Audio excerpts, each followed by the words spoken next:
है ना। भगवान का हाँ, जो रूप रहता है उसको राक्षस बोलते हैं। मार सकती हूँ बिल्कुल, ये मत समझना। पुलिस खड़े, तुम जबान लड़ाओगे तो सारे को ठोकूंगी यहाँ, समझ में आया।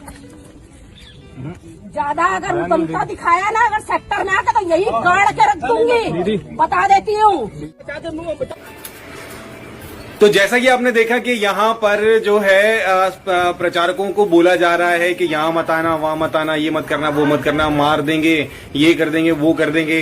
तो मैं उनसे कहना चाहता हूँ, ये रिप्लाई देना चाहता हूँ कि तुम मारो, काटो, जो मर्जी करो, ये जो तुम्हारे अंदर जो अशांति है ना, जब तुम ऐसा व्यवहार करते हो ना, तो दुनिया देखती है कि इस तरह का व्यवहार जो तुम कर रहे हो, आप लोग कर रहे हैं, वो ये दर्शाता है कि आपके अंदर कितनी अशांति भरी हुई है, कितना आपके अंदर उबाल भरा हुआ है, आप अंदर से शांत नहीं हैं, है ना। बेशक आपके पास आप भक्ति कर रहे हैं, बेशक आप ग्रंथों को पढ़ रहे हैं, बेशक आप किताबें पढ़ रहे हैं, लेकिन आपके अंदर शांति नहीं है। लेकिन वहीं वो व्यक्ति जो आपसे मार खा रहा है, बिना किसी गुनाह के आपसे मार खा रहा है, उसके अंदर देखो कितनी शांति है। उसने आपसे मार खाई, आपसे थप्पड़ भी खाया, फिर भी आप यकीन करिए वो घर जाके आपके लिए प्रार्थना करेगा। ठीक है, ये हमारे अंदर वो शांति है जो हमारा प्रभु यीशु मसीह हमें देता है। और ये शांति आपने तो उसको सिर्फ थप्पड़ मारा है, आप अगर उसकी गर्दन भी काट देते ना तो भी वो उफ तक नहीं करता। और मैं होता उस जगह तो मैं भी नहीं करता, बल्कि मैं तो उछलता, नाचता, गाता, खुशी मनाता, आनंद मनाता कि उस जीवित प्रभु के लिए जो एकमात्र मानव जाति का उद्धार करता है, उसके सुसमाचार की खातिर मैं इस लायक तो ठहरा कि मैं उसके लिए ये कष्ट उठा सकूं, कि उसने मुझे इस लायक समझा कि मैं उसके लिए थप्पड़ खाऊं, मैं उसके लिए गाली खाऊं, मैं उसके लिए बुराई सहूं। तो इसके लिए मैं उन परमेश्वर के दास को, मैं उनका नाम नहीं जानता, लेकिन मैं उनको बहुत अप्रिशिएट करना चाहता हूं, उनको बधाई और मुबारक देना चाहता हूं कि सुसमाचार के लिए उन्होंने इतना कष्ट झेला। परमेश्वर आपको बहुत आशीष दे। और मैं प्रार्थना करता हूं कि प्रभु मुझे भी ऐसा मौका दे कि जब मैं तेरे नाम के लिए मार खाऊं, जब मैं तेरे नाम के लिए, तेरे सुसमाचार के लिए गालियां खाऊं, जब लोग मुझे मारें, और ऐसा कोई दिन हो कि प्रभु कि तेरे सुसमाचार के लिए ऐसी नौबत पड़े कि कोई लोग पकड़ के मुझे मेरी हत्या ही कर दे, मार दे, जैसे स्टिफनुस को पथराव किया गया था। वो मौत मैं चाहता हूं कि जब भी संसार से जाऊं तो मेरी मृत्यु का कारण सिर्फ और सिर्फ सुसमाचार हो। तो इसके लिए मैं परमेश्वर का धन्यवाद देना चाहता हूं। उस भाई को भी बहुत बहुत बधाई कि आपने प्रभु यीशु मसीह के सुसमाचार के लिए मार खाई। आपके लिए स्वर्ग में बहुत बड़ा प्रतिफल है। परमेश्वर आपको बहुत आशीष दे। क्यों ब्रदर, आपका क्या विचार है इस बारे में? बिल्कुल बिल्कुल। और लेकिन ऐसा जैसे उस बहन ने उसके ऊपर हाथ उठाया, तो ऐसा कोई कानून को अपने हाथ में लेना ये भी ठीक नहीं है। हाँ, वो भी गलत है। लोगों को समझना चाहिए कि आप बात करें उनसे, लेकिन ऐसे गवर्नमेंट का जो हम गवर्नमेंट के जो कानून के अंदर उस तरीके से देखें तो कोई भी किसी के ऊपर ऐसे हाथ नहीं उठा सकता। तो उस बहन ने जो गलत किया है, और हम नहीं जानते कि वहाँ के जो क्रिश्चियंस लोग हैं, उन कम्युनिटी, वो क्या एक्शन लेंगे। बट मुझे ऐसा लगता है कि अगर कोई भी किसी धर्म का प्रचार कर रहा है या कुछ भी कर रहा है तो आप उसको बोल सकते हैं, लेकिन ऐसे आप मार नहीं सकते। फिजिकली आप उसको ऐसे अब्यूज नहीं कर सकते। बिल्कुल बिल्कुल, ये भी बात है। वहां पर उनको विरोध भी करना चाहिए था। ये भी आपने बिल्कुल सही बात बोली। मैं भी इससे पूरी तरह से सहमत हूँ।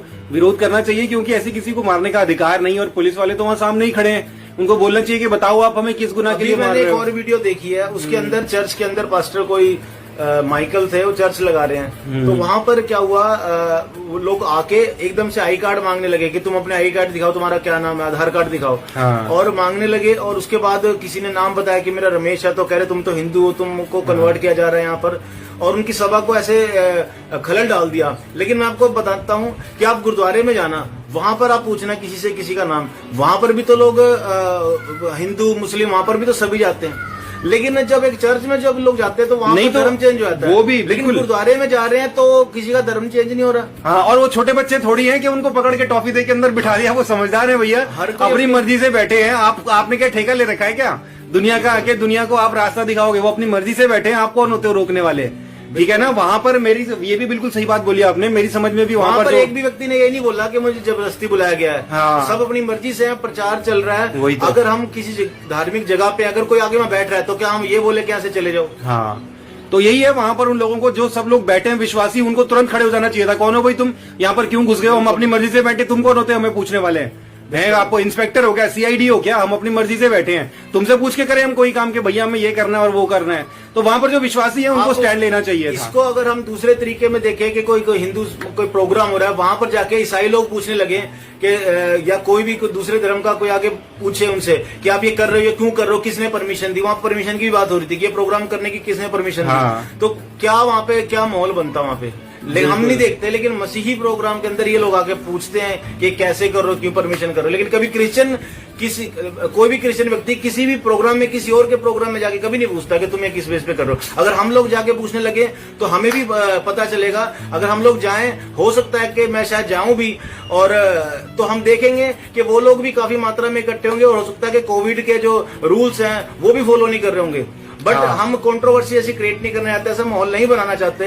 तो इसीलिए जो कोई भी व्यक्ति किसी भी धर्म का पालन कर रहा है तो अपनी मर्जी से कर रहा है तो उसे करने दिया जाए। अगर कोई गलत कर रहा है, वहां पे चोरी हुई है, पुलिस वहां पे आके, मुझे बड़ी हैरानी हो रही है कि वहां पे पुलिस वाले 8-10 हैं, वो कुछ भी नहीं बोल रहे और वो औरत उसको थप्पड़ मार रही है। ये बिल्कुल गलत है और मैं इसका टोटली विरोध करता हूं। एक पुलिस वाले वहां जो बैठे हैं उनको भी ये होना चाहिए कि ये चीज नहीं है, ये गलत है बात है। तो हम इसका टोटली विरोध, मैं तो टोटली इसके विरोध में हूँ। इन सारी घटनाओं में हमें एक चीज सब में कॉमन देखने को मिलती है कि ये जो दूसरे पक्ष के लोग हैं इनके अंदर कितनी अशांति, कितना डर, कितना भय, कितनी खलबली है इनके अंदर। और जो हमारी पक्ष के लोग हैं जिन्होंने प्रभु यीशु मसीह को अपना उद्धारकर्ता ग्रहण किया है, उन लोगों के अंदर कितनी शांति है, कितनी स्थिरता है उनके अंदर, है ना। तो ये वो शांति है जो हमें प्रभु की ओर से मिलती है और यही हमें उसका दीवाना बना देती है ना।